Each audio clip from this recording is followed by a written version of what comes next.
أشهد أن لا إله إلا الله وحده لا شريك له وأشهد أن محمدا عبده ورسوله أما بعد فأعوذ بالله من الشيطان الرجيم بسم الله الرحمن الرحيم الحمد لله رب العالمين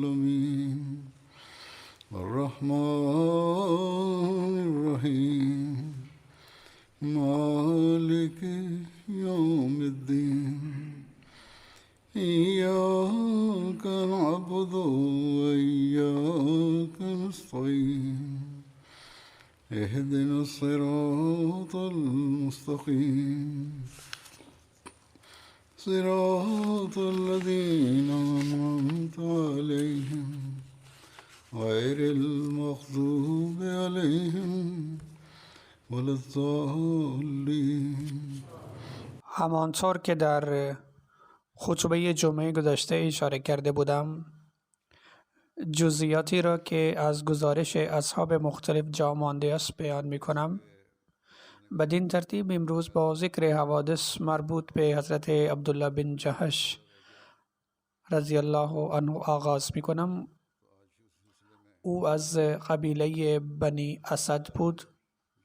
برخی در مورد قبیله او میگویند که با بنی عبد شمس هم پیمان بودند و به قول برخی با حرب بن امیه. در رابطه با هیکلش گفته می شود که نه قد بلند بود و نه کوتاه قد، موهای پرپشتی داشت. پیامبر اکرم صلی الله علیه و آله و سلم با منسوب کردن او به رهبری در یک غزوه بیان فرمودند که صلابت، قاطعیت و بی باکی او نشان می دهد. حضرت سعد بن ابی وقاص رضی الله عنه روایت می کنند که پیامبر اکرم صلی الله علیه و آله و سلم فرمودند من شما را به رهبری چنین فردی می فرستم که اگرچه بهتر از تو نیست، اما در تحمل گرسنگی و تشنگی از تو سر سخت‌تر است. حضرت سعد بن ابی وقاص رضی الله عنه میگویند به امامت عبدالله بن جهش به سمت وادی نخله که بین مکه و طائف قرار داشت حرکت کردیم. در مورد غنایم جنگی که پس از پیروزی در این غزوه به دست آمدن نوشته شده است که برخی معتقدند این غنایم اولین غنایم جنگی است که مسلمانان به دست آورده‌اند. حضرت عبدالله بن جهش این غنم را به 5 قسمت تقسیم کرده و ما باقی به 4 سهم تقسیم کردند و یک سهم را برای بیت المال گذاشت. این اولین خمس یعنی 1/5 غنایم جنگی در اسلام بود که در آن روز اختصاص یافت. امام شعبی نقل می‌کنند که در اسلام اولین پرچم توسط حضرت عبدالله بن جهش بر افراشته شد. پس از آن اولین غنایم جنگی که توزیع شد غنایمی بود که حضرت عبدالله بن جهش به دست آوردند.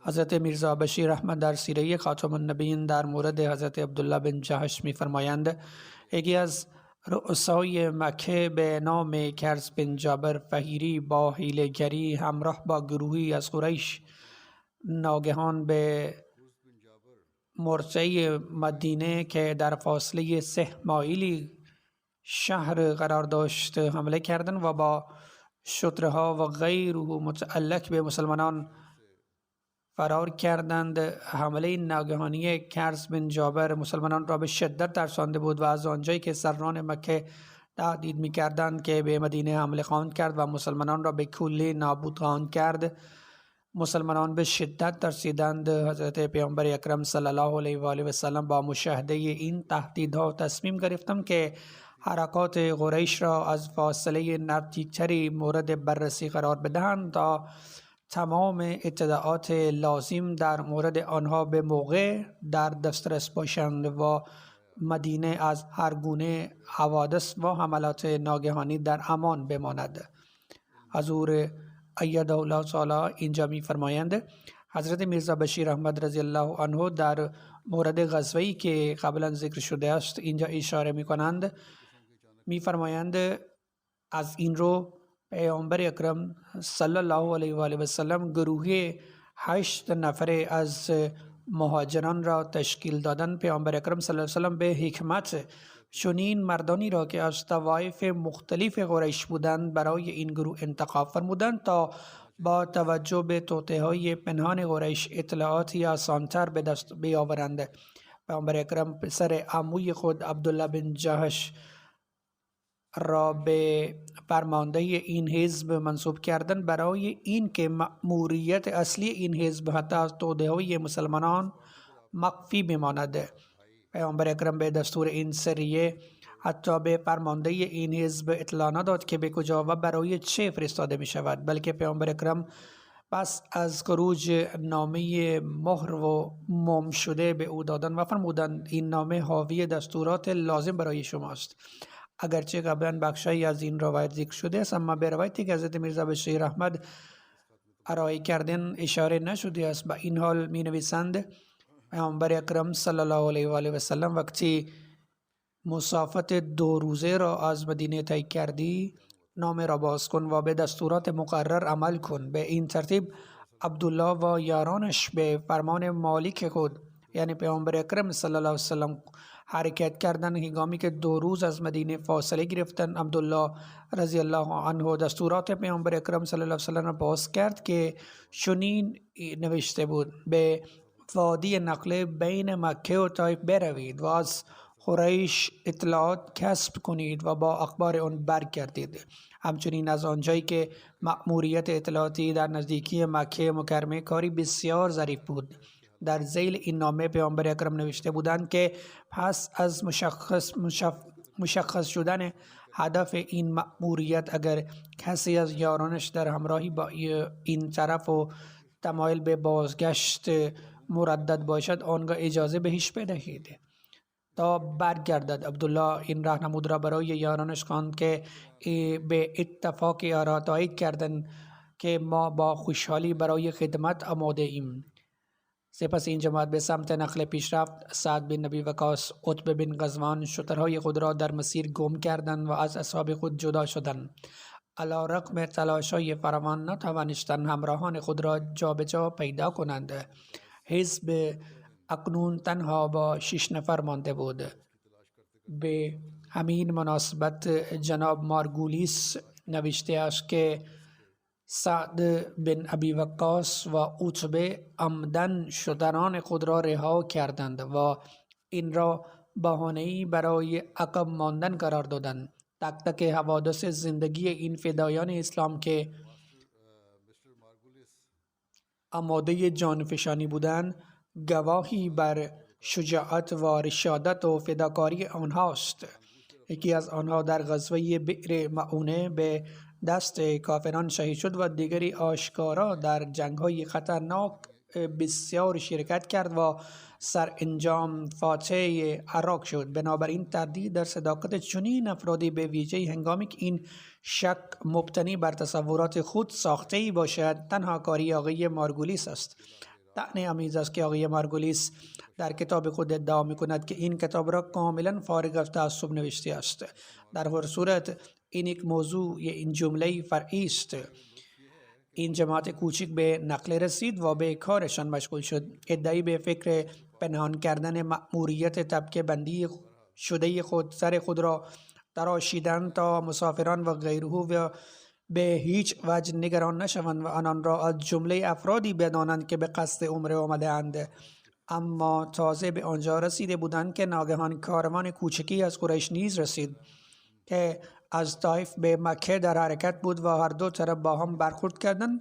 مسلمانان با یکدیگر مشورت کردند که الان چه باید کرد. پیامبر اکرم صلی الله علیه و سلم که آنها را برای کسب اطلاعات مخفیانه فرستاده بودند، اما سوی دیگر جنگ با قریش آغاز شده بود.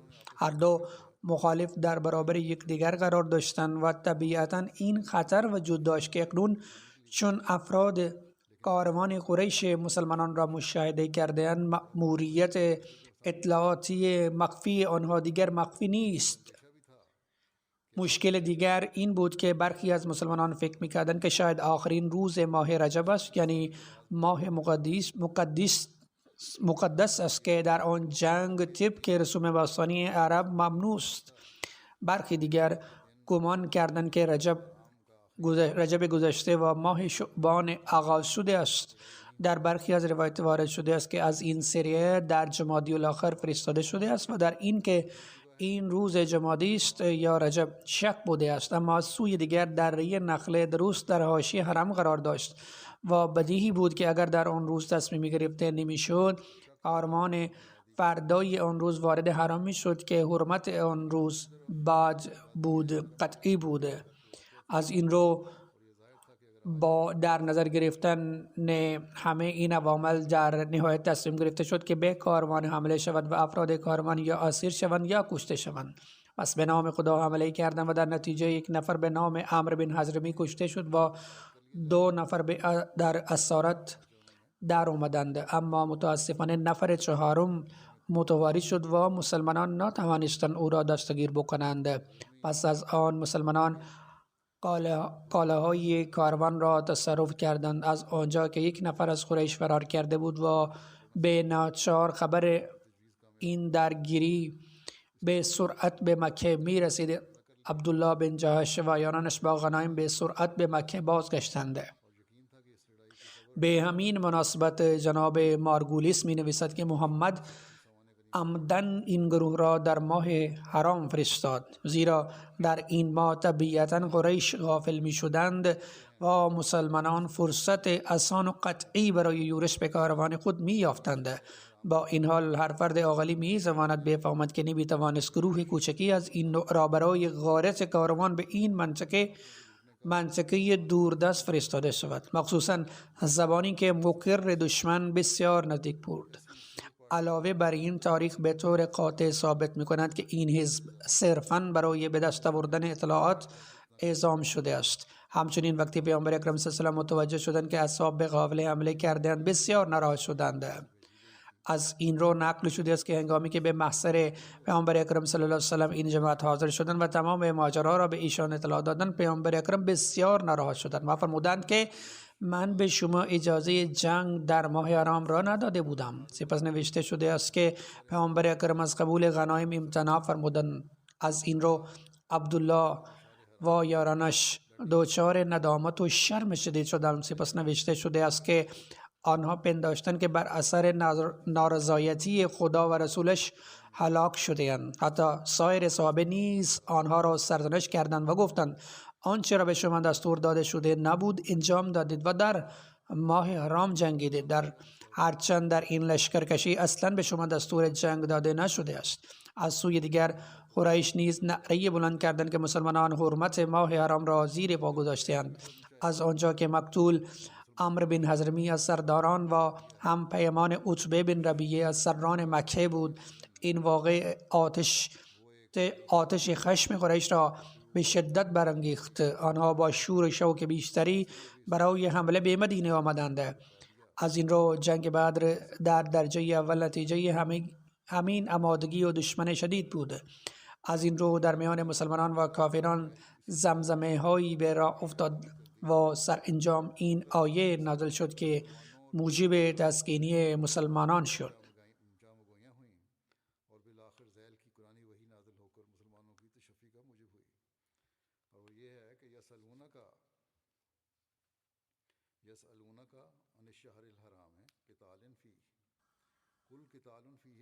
و ترجمه این آیه بدین قرار است: مردم از تو درباره جنگ در ماه حرام میپرسند، به آنان بگو بی تردید جنگ در ماه حرام ظلمی بزرگ است، ولی در ماه حرام مردم را به زور از دین خدا باز داشتن، بلکه کفر کردن در ماه حرام و در مسجد الحرام، یعنی تجاوز به حرمت آنها و سپس اهل حرام را با اجبار بینون آوردن.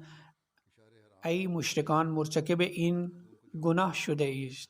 این تمام اعمال در نزدیک خدا جنگیدن در ماه حرام بزرگتر است و به راستی آزار و اذیت در ماه حرام بدتر از این جنگ است که برای جلوگیری از آزار و اذیت است. ای مسلمانان، حال کافران به گونه است که در دشمنی با شما چنان کور شده اند که در هیچ زمان و مکانی از جنگ با شما دست بر نمی دارند تا اگر قدرت یافتن شما را از ایمانتان برمی گرداند.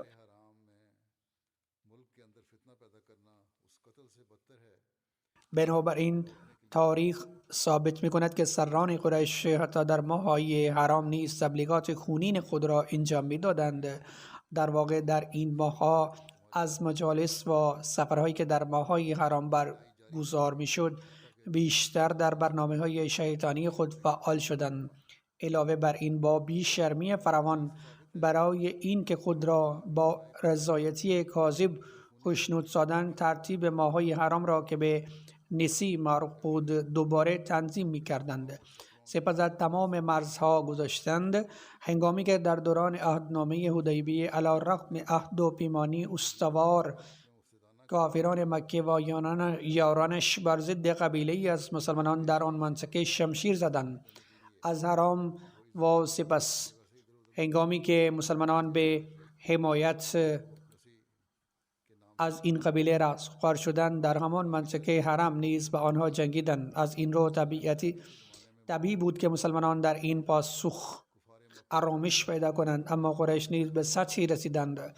در این مدت 2 نفر از مردانشان به مدینه رسیدند تا 2 اسیر خود را آزاد کنند، اما تاکنون سعد بن ابی وقاص و عتبه بر نگشته بودند. پیامبر اکرم صلی الله علیه و سلم از آنان بسیار می‌ترسیدند که اگر قریش آنان را دستگیر کنند آن را زنده رها نمی کنند. از این رو پیامبر اکرم صلی الله علیه و آله از رهایی اسیران تا بازگشت آنها خودداری کردند و فرمودند وقتی افراد من به سلامت به مدینه رسیدند شما را آزاد می‌کنم. و چون هر دو به مدینه رسیدند پیامبر اکرم هر 2 اسیر را برای فدیه آزاد کردند، اما از میان این 2 اسیر یک نفر در مدت اقامت در مدینه چنان تحت تاثیر خصلت‌های اخلاقی پیامبر اکرم صلی الله علیه و آله و حقیقت معارف اسلامی قرار گرفت که حتی پس از آزادی از بازگشت خودداری کرد و به خادمان پیامبر اکرم صلی الله علیه و آله و سلم پیوست و وی سرانجام در بئر معونه به شهادت رسید. نام او حکم بن قیسان بود. شمشیر حضرت عبدالله بن جحش در جنگ احد شکست. پیامبر اکرم صلی الله علیه و سلم شاخه‌ای از درخت خرما را به او بخشیدند. بدین ترتیب شاخه مانند شمشیری در دست او شد. از این روز به بعد او به ارجون شاخه درخت خرما معروف شد.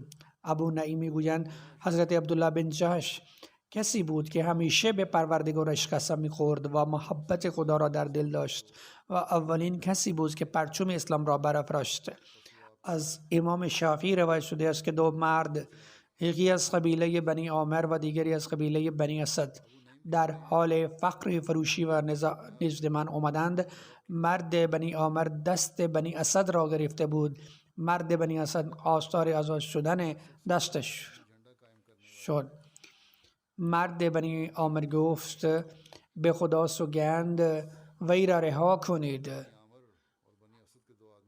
امام شافعی ادامه می‌دهد و به آن مرد گفتم ای برادر بنی امیر او را رها کنید.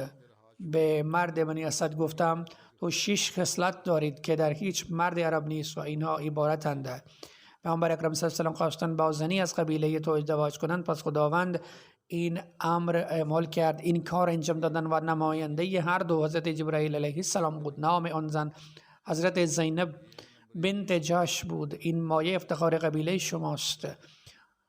دوم این که مردی از میان شما بود که مقدار بهشتی بود ولی با قضو بر زمین راه میرفت. آن حضرت عکاشه بن محسن بود.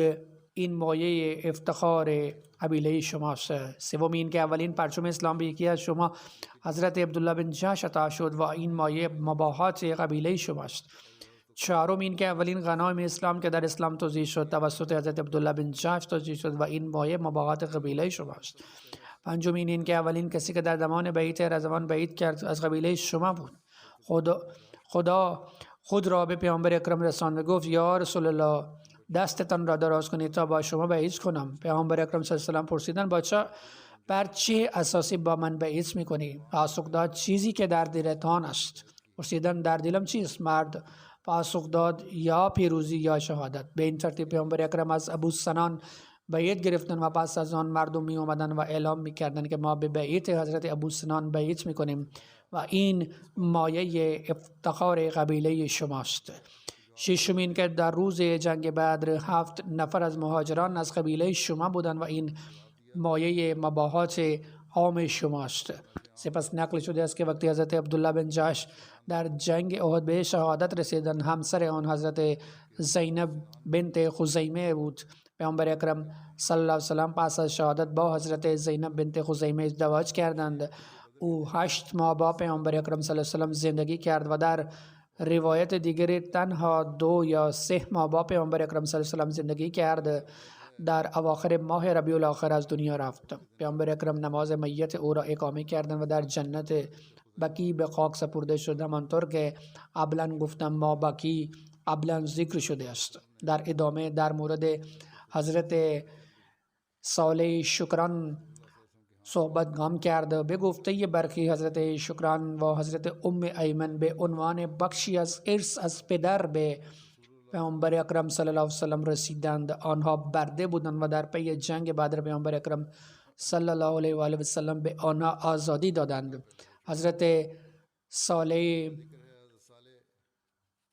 شکران از جمله کسانی بود که پس از رحلت پیامبر اکرم صلی الله علیه و سلم را غسل داد. غیر از او 8 نفر دیگر از خاندان پیامبر اکرم صلی الله علیه و سلم بودند. در مسند امام احمد بن حنبل نیز در مورد همین افتخار غسل کردن پیامبر اکرم، غسل دادن پیامبر اکرم صلی الله علیه و سلم نقل شده است که حضرت صالح افتخار بزرگ دیگری داشته‌اند. این افتخار مربوط به غسل پیامبر اکرم صلی الله علیه و سلم بود. هنگامی که پیامبر اکرم صلی الله علیه و سلم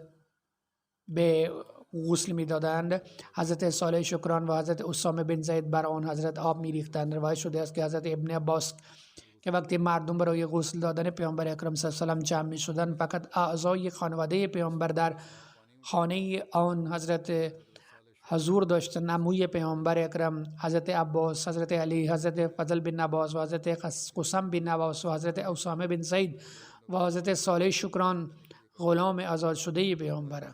در این مدت حضرت اوس بن قابل انصاری از بنی اوف بن خزرج که در جنگ بدر حضور داشت بر در استاده بود و حضرت علی را ندا داد و می گفت یا علی سوگند به خدا سوگند ما را در این امتهای پیامبر اکرم قرار بده. حضرت علی فرمودند بیا داخل. به این ترتیب داخل شد و در غسل پیامبر اکرم صلی الله علیه و سلم حضور یافت، اما در غسل شرکت نکرد. راوی میگوید حضرت علی در حالی که پیراهن خود را بر تن داشت بدن پیامبر اکرم صلی الله علیه و سلم را به سینه خود نگاه می داشت. حضرت عباس، فضل، قسم و حضرت علی کمک می کردند تا روی پیامبر اکرم صلی الله علیه و سلم برگردانند. حضرت اسامه و حضرت صالح شکران در حال ریختن آب بودند و حضرت علی پیامبر اکرم صلی الله علیه و سلم را غسل می دادند.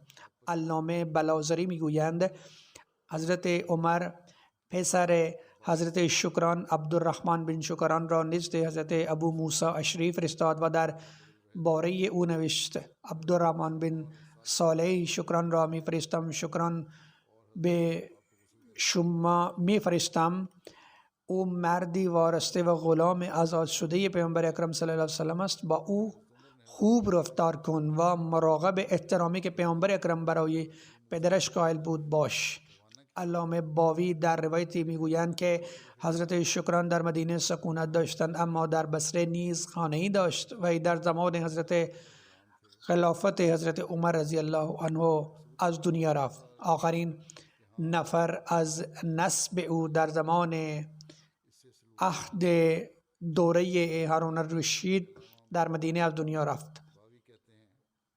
به همین ترتیب شخصی از خانواده او در بصره زندگی میکرد. به گفته مصعب ادامه یا پایان نسب او معلوم نیست. حضرت صالح شکران رضی الله عنه میگویند روزی پیامبر اکرم صلی الله علیه و آله دیدم که سوار بر مرکب به سوی خیبر میرفتند، با اشاره ها نماز میخواندند. به عبارت دیگر در حالی که بر کوه سوار می شدند به سمت کوه می رفتند نماز می خواندند. این پاسخ به بحثی است که آیا خواندن نماز در سفر جایز است یا خیر. حضرت مالک بن دخشم از دیگر صحابی است که هنوز حکایی که درباره او بیان نشده است از او نقل شده است که از او هم به عنوان حضرت مالک بن دقیشم و هم بن دخشم یاد شده است. پدرش دخشم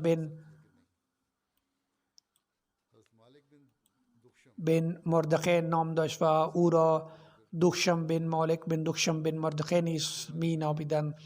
مادرش امیره بنت سعد نام داشت. حضرت مالک و جمیله بنت ابی بن سلول که خواهر عبدالله بن ابی بن سلول رئیس منافقین بود ازدواج کرد.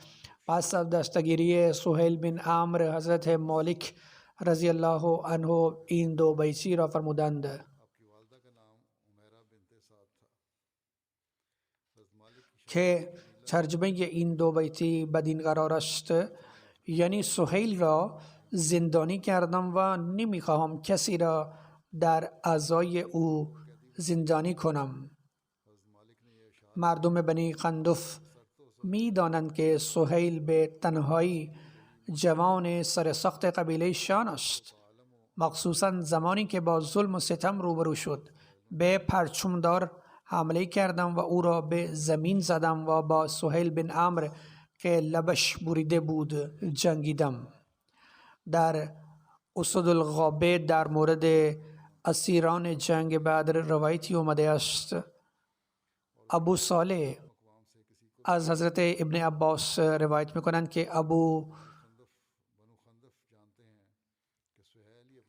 ابو یسر مالک بن دخشم اوفی و طارق بن عبید انصاری نزد پیامبر اکرم اومدند و گفتند ای رسول خدا صلی الله علیه وسلم، فرمودید هر که در این جنگ دشمنی را بکشد فلان ثواب دارد و هر که اسیر بیاورد فلان ثواب دارد. ما 70 نفر را کشتیم و 70 نفر دیگر را زندانی کردیم. حضرت سعد بن معاذ رضی الله عنه عرض کردند ای رسول خدا، ما نیز می توانستیم مانند این افراد رفتار کنیم، ولی مسلمانان را از پشت سرشان محافظت می کردیم. غنایم جنگی محدود است در حالی که افراد زیادی وجود دارند. اگر به آن مرد آنچه را که به آن وعده داده عطا کنی، برخی دیگر چیزی نخواهند گرفت. پس مردم به سخنان خود ادامه دادند تا اینکه خداوند متعال این آیه را نازل کرد یسألونک عن الانفال قل الانفال لله و رسول، یعنی از تو درباره غنایم جنگی میپرسند بگو غنایم از آن خدا و رسول است. در روز جنگ احد حضرت مالک بن دخشم از کنار حضرت خارجه بن زید گذشت. حضرت خارجه زخمی نشسته بود، از حدود 13 زخم جدی داشت. حضرت مالک به او فرمود آیا از شهادت پیامبر اکرم خبرداری؟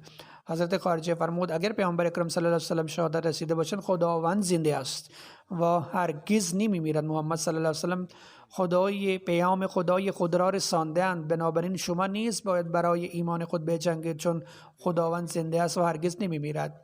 در روایت دیگر این واقعه به این صورت ذکر شده است که هنگامی که شایعه شهادت پیامبر اکرم صلی الله علیه و سلم پشید، حضرت مالک بن دخشم از کنار حضرت خارجه بن زید که 13 جراحت شدید بر سینه او داشت، حضرت مالک به او گفت آیا می‌دانی که محمد صلی الله علیه و سلم به شهادت رسیدند؟ حضرت خارجه فرمود که اگر محمد هم شهید شده باشند خداوند زنده است و هرگز نمی‌میرد.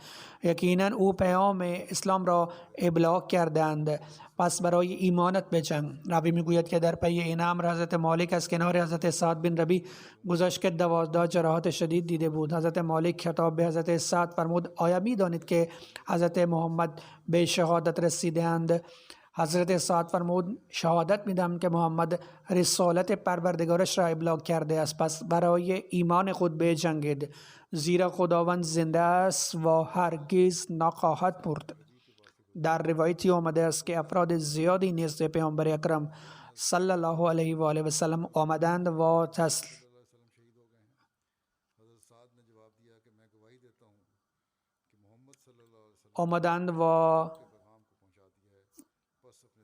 عرض کردند یعنی حضرت مالک بن دکشم برای منافقین خوی لطیف دارد. پیامبر اکرم صلی الله علیه و سلم فرمودند آیا نماز نمی‌خواند؟ شما ادعا میکنید که او منافق است، آیا نماز نمی‌خواند؟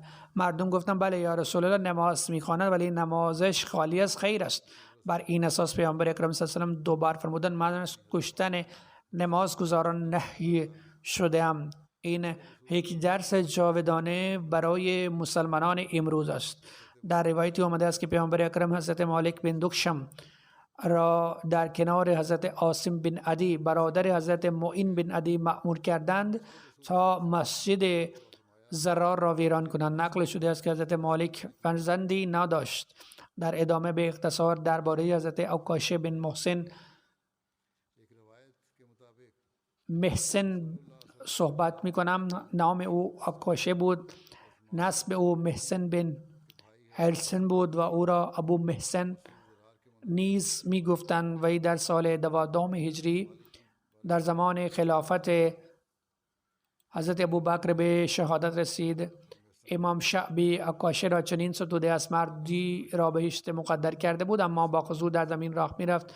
آن مرد عکاشه بن محسن بود. سال 2 هجری بلا فاصله پس از جنگ بدر پیامبر اکرم صلی الله علیه و آله حضرت عبدالله بن جاش را مأمور غزوه‌ای کرد. حضرت عکاشه بن محسن نیز در آن غزوه شرکت داشت. در سیره حلبی آمده است که پیامبر اکرم صلی الله علیه و سلم در جنگ احد با کمان خود که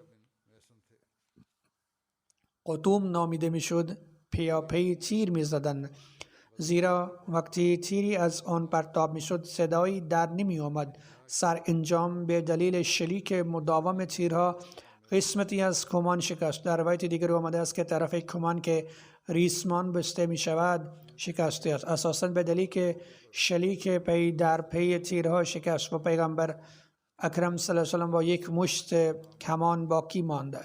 یک حضرت عکاشه بن محسن رضی الله عنه آن را از او گرفت تا ریسمان کمان را باز کند، در حالی که ریسمان آن بسیار کوتاه شده بود. فرمود یا رسول الله صلی الله علیه و سلم این ریسمان بسیار کوتاه است. پیامبر اکرم صلی الله علیه و سلم آن را بکش و بس است. حضرت عکاشه می‌فرمایند سوگند به آن که پیامبر اکرم صلی الله علیه و سلم را به حق مبعوث کرد، ریسمان را کشیدم و آن قدر دراز شد که توانستم 2 یا 3 گره دور کمان ببندم و آن را محکم کنم. در روایتی آمده است که در سال 6 هجری عیینی بن حسن همراه با سواران بنی غطفان به غابه رفتند و در آنجا به شتر شیردوش پیامبر اکرم صلی الله علیه و سلم حمله کردند. اینجا بود که شترهای پیامبر اکرم صلی الله علیه و سلم میچریدند. اینجا یک چراگاه بود. زن و مردی از بنی غفار نیز بودند که در غابه سکونت داشتند. مهاجمان مرد را کشتن و زن را به همراه شترها بردند. اولین کسی که از این واقعه مطلع شد حضرت سلمه بن اکوا بود. بامداد به سمت غابه حرکت کرد و غلام حضرت طلحه بن عبیدالله و اسب او را همراهی کرد. وقتی به سنیت الوداع رسیدند تعدادی از اسبهای مهاجمان را دیدند و از کنار کوه سلعه بالا رفتند و کسانی را که پشت سرشان بودند صدا زدند. سپس آنها مانند حیوانات شکار به دنبال مهاجمان دویدند تا اینکه آنها سبقت گرفتند و شروع به تیر اندازی به سمت آنها کردند. به محض اینکه یکی از اسب سواران به سمت او نگاه میکرد حضرت سلامه به عقب میشتافتند و در فرصتی که پیش می آمد تیری پرتاب میکرد. پیامبر اکرم صلی الله علیه و سلم چون از این ماجرا مطلع شد اعلام کردند که مدینه در خطر است. برخی از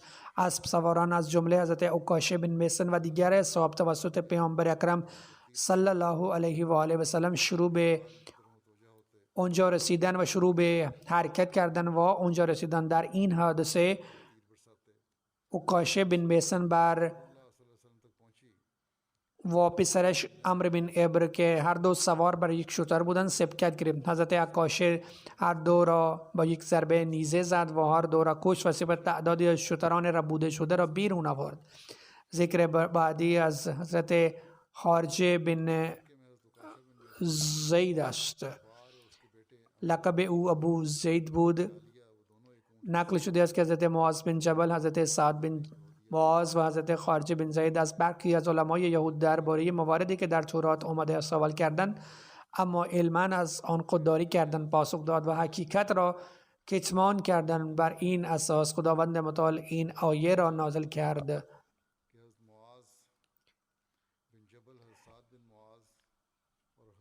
کسانی که آنچه را از آیات و هدایت نازل کردیم پس از آن که در کتاب برای مردم بیان کردیم پنهان می دارند، اینانند که خداوند لعنتشان می کند و لعنت کن بر آنان که نفرین می کنند.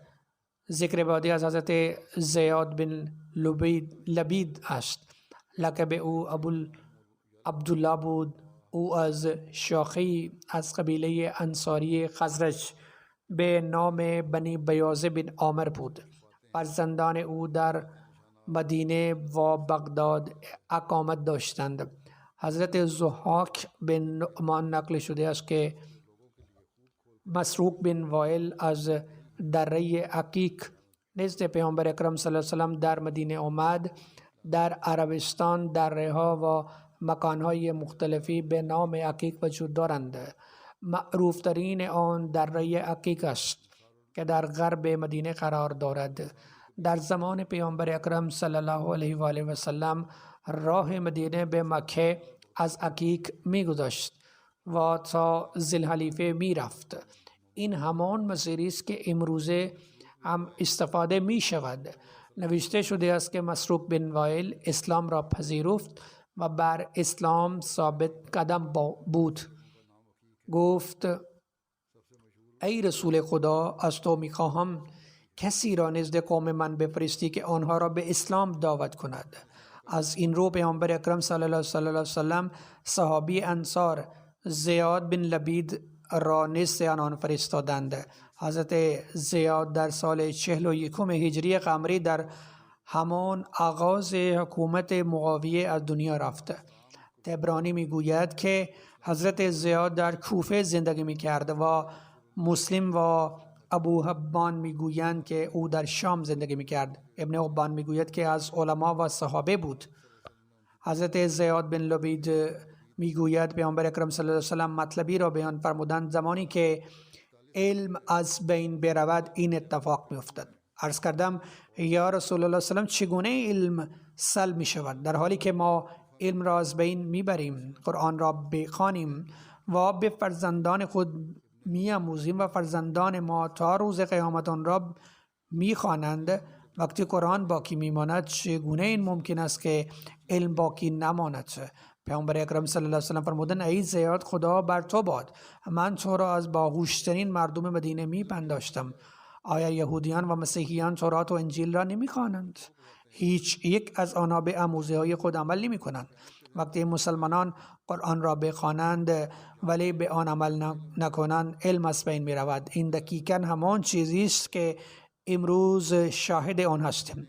سپس جدید بن عبدالله بن قصید نقل می کنند که حضرت ابوبکر اکرمه بن ابی جهل را به همراه 500 مسلمان به یاری حضرت زیاد بن لبید و حضرت مهاجر بن امیه بن ابی امیه فرستاد. آنها زمانی به لشکر رسیدند که نجیر را که در یمن قرار دارد فتح کردند. سپس حضرت زیاد لبید را از غنایم سهمی به آنها داد. این کاروان پس از آن رسید که پیروزی پیش از این اتفاق افتاده بود. امام شافعی میگویند که حضرت زیاد در این باره به حضرت ابوبکر نوشت. حضرت ابوبکر در نامه به او پاسخ داد و فرمود که فقط کسانی بر غنایم حق دارند که در جنگ شرکت کنند. از نظر او اکرمه به دلیل اینکه در جنگ شرکت نکرده بود مستحق سهمی از غنایم نبود. حضرت زیاد با دوستانش در این باره صحبت کرد و آنها با خوشحالی تصمیم گرفتند اکرمه از لشکریانش را در غنایم قرار دهند. ذکر بعدی حضرت خالد بن بکیر است. پدرش بکیر بن عبدالله یعلیل بود. او از قبیله بنو سعد بود که از هم پیمانان بنی عدی بودند. ابن اسحاق میگویند ما غیر از ایاس و برادرانش عقیل، خالد، عامر 4 برادر دیگر را نمی شناختیم که در جنگ بدر شرکت کرده باشند. این 4 برادر نیز با هم هجرت کردند و نزد رفاعه بن عبدالمنذر در مدینه ماندند. ابن اسحاق میگوید پس از جنگ احد عده‌ای از قبایل ازل و قاره نزد پیامبر اکرم صلی الله علیه و سلم رفتند و گفتند یا رسول الله صلی الله علیه و سلم ما به اسلام رغبت داریم، برخی از یاران خود را با ما بفرستید تا به مردم ما ایمان بیاموزند و قرآن بیاموزند. پیامبر اکرم صلی الله علیه و سلم 6 نفر از صحابه را به رهبری حضرت مرثد بن ابی مرثد با آنان فرستاد که حضرت خالد بن بکیر یکی از آنان بود. بعداً کسانی که آنها را برای آموزش دین بردند فریب دادند و به شهادت رساندند. ذکر بعدی حضرت عمار بن یاسر است. لقب او ابو یقظان بود. حضرت مسلم او در پرتو کتب تاریخ نوشته‌اند روزی پیامبر اکرم صلی الله علیه و سلم از کنار غلامی به نام عمار گذاشتند و دیدند که گریه می کند و اشک از چشمانش پاک می کنند. پیامبر اکرم صلی الله علیه و سلم پرسیدند عمار چی شده است؟ آنها دشمن مرا می زدند و باعث درد و رنجم می شدند و مرا نمی گذاشتند تا اینکه علیه شما سخنی به زبان بیاورم و به نفع بت‌های آنها صحبت کردم. پیامبر اکرم صلی الله علیه و آله و سلم پرسیدند اما در دل خود چه احساسی داشتید؟ عمار گفت ایمان تزلزل ناپذیری احساس کردم. اگرچه بر ضد تو سخنی گفتم ولی در قلبم ایمان داشتم. پیامبر اکرم صلی الله علیه و آله و سلم فرمودند اگر قلبت بر ایمان بود خداوند عزوجل ضعف تو را می بخشد. در مورد هجرت حضرت عمار بن یاسر به حبشه نظرات متفاوتی وجود دارند. برخی بر این عقیده اند که وی جزء هجرت دوم به حبشه بوده است. حضرت خلیفه دوم مسیح در رابطه با شورشی که در زمان خلافت حضرت عثمان رضی الله عنه به وجود آمد می فرمایند هنگامی که این اغتشاش فراتر رفت و حتی اصحاب بزرگوار شکایت نامه هایی از والیان دریافت کردند، با هم به حضرت عثمان رسیدند و عرض کردند آیا از آنچه در خارج از مدینه میگذرد خبر ندارید؟ حضرت عثمان در پاسخ گفتند گزارشی که به من میرسد جز صلح و صفا بیانگر چیزی نیست. اصحاب پاسخ دادند که نامه های با موضوع فلان دریافت میکنند و این باید بررسی شود. در این هنگام حضرت عثمان از آنان در مورد چگونگی تحقیق مشورت خواستند. بنا به پیشنهاد آن اسامه بن زید به بصره، محمد بن مسلم به کوفه، عبدالله بن عمر به شام و عمار بن یاسر به مصر فرستاده شد تا وضعیت امور را بررسی کند و گزارش دهد که آیا والیان واقعا به آنها رفتار میکنند یا خیر. شهروندان به ناحق ظلم به آنها و غصب حقوق مردم میکنند یا خیر. علاوه بر این 4 نفر عده‌ای را نیز به سرزمین های مختلف اعزام کرد تا گزارشی از او اینجا ارائه کنند. این افراد پس از انجام تحقیقات رفتند و بازگشتند. همگی گزارش دادند که همه جا آرام است و مسلمانان در آزادی کامل زندگی میکنند. هیچ کس حقوق آن را تضییع نمی کرد و فرمانداران با انصاف و عدالت رفتار می کردند. اما عمار بن یاسر به تأخیر افتاد و خبری از او نیامد. در دریافت اخبار از او به حدی تأخیر افتاد که اهل مدینه گمان کردند او کشته شده است. اما واقعیت امر این بود که او به دلیل سادگی و ناآشنایی به سیاست در چنگال یاغیان که شاگردان عبدالله بن سبا بودند افتاده بود. از آنجایی که عبدالله بن سبا خود در مصر حضور داشت غافل نبود که اگر این کمیته تحقیق وضعیت صلح و امنیت را در سرتاسر سرزمین گزارش میکرد همه علیه آنها روی میآورند. تصمیم برای اعزام این هیئت به قدری ناگهانی گرفته شده بود که او نتوانست مقدمات را در استانهای دیگر فراهم کند. با این حال فراهم کردن مقدمات در مصر برای او آسان بود. او به محض ورود به مصر به عمار بن یاسر گفت خوش آمد گفت و شروع به بیان ضعف‌ها و ظلم‌های والی مصر عمرو بن العاص کرد. عمار بن یاسر نتوانست خود را از طلسم سخنانش حفظ کند، چنین کلماتی را بر زبان آورد که او را تحت تاثیر قرار داد، زیرا به خوبی می‌دانست چگونه صحبت کند. او به جای انجام تحقیقات بی‌طرفانه حتی به استاندار مصر هم مراجعه نکرد و یک تحقیق عادی هم انجام نداد. در مقابل او با این گروه از شورشیان همراه شد و شروع به اعتراض با آنها کرد. عمار بن یاسر تنها شخصی صحابه است که در مورد او به طور قطع ثابت شده است که در دام شورشیان گرفته شده است. غیر از او هیچ صحابی برجسته دیگری در چنین اقدامی شرکت نکرد. اگر کسی از آنان در میان آنها دخیل بوده باشد، در روایت دیگری چنین تصوری رد شده است که فریب خوردن عمار بن یاسر دلیل خاصی داشت. اینطور نیست که خدایی نکرده ریا کرده باشد، دلیل خاصی داشت که به محض ورود به مصر با گروهی برخورد کرد از افراد فصیح و خوش صحبت که قابل اعتماد به نظر می رسیدند. با مهارت فراوان از فرماندار مصر به او شکایت کردند. اتفاقا والی مصر مردی بود که زمانی دشمن سرسخت پیامبر اکرم بود. پیامبر اکرم صلی الله علیه و آله هنگام فتح مکه دستور داده بودند که او را بکشند، هرچند در مجاوراتی که به یاد شود. با اینکه پیامبر اکرم صلی الله علیه و آله بعداً او را بخشیدند، اما مخالفت پیشین او آثار ناپسندی را در دل برخی از صحابه از جمله عمار رضی الله عنه به جای گذاشته. از این رو عمار با شنیدن شکایت از چنین شخصی خیلی سریع تحت تاثیر قرار گرفتند و تمام ادعاهایی که را به ایشان وارد میشد درست پذیرفت. سبائیان یعنی طرفداران عبدالله بن سبا در حالی که از احساسات طبیعی بهره می بردند، این موضوع خاص را به عنوان وسیله‌ای علیه حاکم برجسته می کنند. او ناخواسته به آنها ملحق شد. اما همچنین نوشته شده است که در جنگ صفین حضرت عمار بن یاسر خطاب به مردم فرمودند کجایند آن مردمی که خوشنودی خدا را میخواهند و نمیخواهند برگردند به مال و فرزندانشان. از این رو گروه زیادی از مردم گرد او جمع شدند. حضرت عمار خطاب به آنان فرمود ای مردم، بیایید به سراغ کسانی برویم که انتقام خون حضرت عثمان بن عفان را می‌طلبند و ادعا می‌کنند که حضرت عثمان که بیگناه بوده کشته شده است. به خدا سوگند انگیزه واقعی آنها عدالت‌خواهی برای قتل عثمان نیست، بلکه طعمه خوشی‌های دنیا شده‌اند. حضرت عمار حالا فهمید که بی فتنه انگیزان این همه گرفتاری را به وجود می آورند و بعد فرمودند که دنیا را دوست دارند و دنبال آنها هستند. آنها فهمیدند که حقیقت ظاهر شده است و بین آنها حائل ایجاد می شود، آنها و آرزوی های دنیاوی آنها.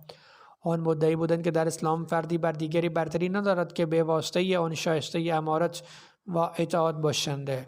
این افراد پیروان خود را فریب دادند و به آنها گفتند که امام معصومشان کشته شده تا خودشان پادشاهان ظالم شوند. این چنین ترفند خطرناکی است که از طریق آنها از همه مرزها عبور کردند، همانطور که قبل شما اشکار شده است. اگر برای قتل حضرت عثمان بهانه‌ای اساس نمی‌کردند، حتی 2 نفر از مریدان جمع نمی‌کردند. حضرت عمار فرمود خدایا اگر توفیقت را چنان که پیش از این بیشمار انجام دادی نصرت دهی و به آنان توفیق دهید، پس به این سبب در میان قوم تو بدعت‌های پدید می‌آورند و عذابی دردناک می‌آورند. از محمد بن عمرو و غیره نقل شده است که از محمد بن عمرو نقل شده است که در جنگ صفین جنگ سختی در گرفت، جایی که نزدیک بود که هر دو طرف هلاک شوند. معاویه گفت امروز روزی است که عرب هلاک می شوند مگر کسانی که به سرنوشت این غلام دوچار می شوند، یعنی عمار بن یاسر به شهادت برسد. جنگ 3 شبانه روز ادامه داشت. روز سوم حضرت عمار یاسر به هاشم بن عتبه بن ابی وقاص که پرچمدار آن روز بود گفت پدر و مادرم فدای تو باد، مرا با خود ببر.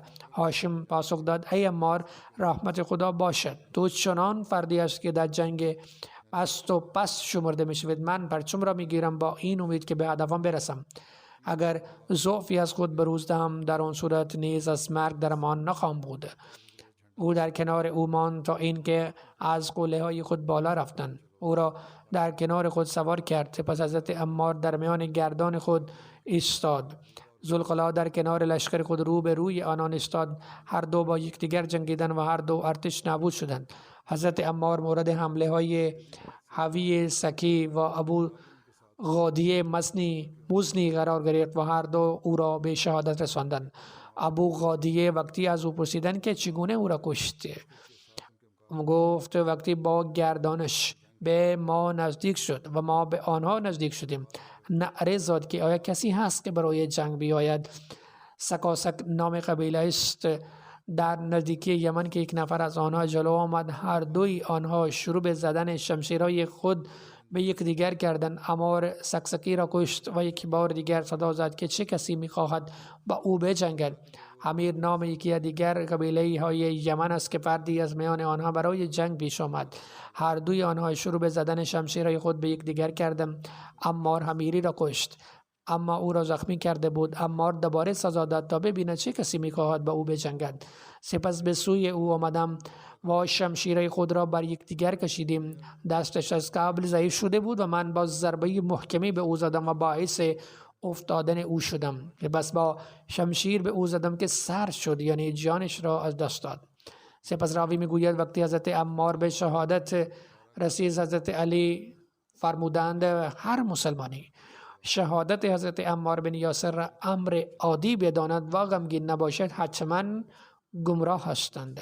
رحمت خدا بر عمار از روزی که اسلام را پذیرفت و رحمت خدا بر عمار هرگاه 4 نفر از صحابه پیامبر اکرم صلی الله علیه وسلم ذکر میشد، 4مین صحابه بوده و هرگاه از 5 نفر یاد میشد 5مین بود و از نخستین یاران پیامبر اکرم صلی الله علیه وسلم بود. هیچ کس شک نداشت که او در بسیاری از موارد بهشتی اعلام شده است. پس بشارت بهشت برای عمار مقدر شده است. در مورد او نیز گفته شده است که عمار با حق است و حق با عمار است.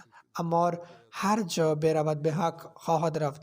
قاتل عمار در آتش دوزخ خواهد بود. سعید بن عبدالرحمن از پدرش نقل می‌کند شخصی نزد حضرت عمر بن خطاب رضی الله عنه رفت و گفت من در حال نجاست هستم و آبی نیافتم. عمار بن یاسر به حضرت عمر عرض کرد آیا یادت نمی آید که ما یعنی من و شما در سفر بودیم، تو هنوز نمازت نخوانده بودید، در حالی که من نماز را خوانده بودم که مثل حیوانات در گل غلطیدم و نماز خواندم. چون آب نداشت تیمم کرد و نماز خواند. این را به پیامبر اکرم صلی الله علیه و آله و سلم عرض کردم و حضرت فرمودند کافی بود این کار را انجام دهید و هر دو دست خود را بر زمین زدند و بر دستان خود دمیدند و با هر دو دست بر صورتش گذاشتند و مس کردند. ابو وائل میگوید حضرت عمار خطبه مختصر ایراد کرد. وقتی از منبر پایین آمد و به او گفتیم ای ابو یکزان بسیار فصیح گفتی اما خطابت مختصر بود، چرا بیشتر صحبت نکردید؟ فرمود از پیامبر اکرم صلی الله علیه و سلم شنیدم که می فرمودند نشانه حکمت انسان این است که نمازش را طولانی کند و خطبه هایش را مختصر کند. پس نماز را طولانی کن و خطبه را مختصر کن. به راستی در برخی عبارات جذابیت زیادی وجود دارد. حسن بن بلال میگوید دیدم عمار بن یاسر هنگام وضو گرفتن انگشتانشان را از ریش خود میگذارند. راوی میگوید از او پرسیدم که چرا انگشتان خود را از ریش خود میگذارند؟ پاسخ داد چرا این کار را نکنم که دیدم پیامبر اکرم صلی الله علیه و سلم انگشتانشان را از ریش خود گذاشتند. عمرو بن غالب نقل میکنند که شخصی در حضور عمار بن یاسر علیه عایشه بد گفت و گفت دور شو ای ملعون و بدعهد، آیا همسر عزیز پیامبر اکرم صلی الله علیه و سلم را به درد می آورید؟ به هر حال اینها چند روایت بودند که انشاءالله در آینده نقل خواهد شد. خبر غم انگیزی نیز وجود دارد. 2 روز پیش 9 نفر از اعضای احمدیه ما در بورکینافاسو به شهادت رسیدند. این واقعا غم انگیز است. انا لله و انا الیه راجعون. به طرزی بسیار وحشیانه کشته شدند. با این حال این آزمایش ایمان آنها بود و آنها ثابت قدم ماندند. اینطور نبود که به صورت تصادفی تیراندازی کنند، بلکه یکی یکی آنها را صدا زدند و شهیدشان کردند. با این حال به این وجود جزئیاتی دریافت شده است، اما هنوز گزارشی در دست ارسال است. به همین دلیل انشالله در خطبه هفته آینده به تفصیل به آن اشاره خواهم کرد. خداوند متعالشان را مورد رحمت خود قرار بدهد و مقامشان را بالا ببرد. به ادای دعا ادامه بدهید. وضعیت قانونی آنجا این است که تروریست ها تهدید کردند که اگر مسجد بازداشته شود باز خواهند گشت و دوباره حمله خواهند کرد. خداوند متعال احمدی های ساکن آنجا را از شر آنها حفظ کند. با این وجود در خطبه آینده دعا بھی کرتے رہے. وہاں کے حالات ابھی بھی جو دہشت گرد جو آئے تھے وہ دھمکی دے کے گئے ہیں کہ اگر دوبارہ مسجد کھولی تو ہم دوبارہ آئیں گے, حملہ کریں گے. اللہ تعالیٰ وہاں کے احمدیوں کو ان کے شر سے محفوظ رکھے. بہرحال تفصیلی ذکر انشاءاللہ تعالیٰ آئندہ ہفتے کروں گا.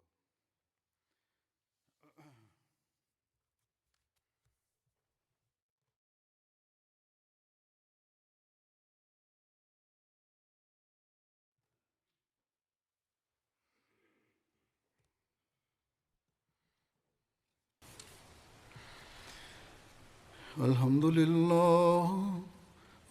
لله نحمده ونستعينه ونستغفره ونؤمن به ونتوكل عليه ونعوذ بالله من شرور أنفسنا ومن سيئات أعمالنا. من يهده الله فلا مضل له ومن يضلل فلا هادي له. ونشهد أن لا إله إلا الله ونشهد أن محمدا عبده ورسوله. عباد الله رحمكم الله. إن الله يأمر بالعدل والإحسان وإيتاء ذي القربى وينهى عن الفحشاء والمنكر والبغي يعظكم لعلكم تذكرون. اذكروا الله يذكركم وادعوه يستجب لكم ولذكر الله أكبر.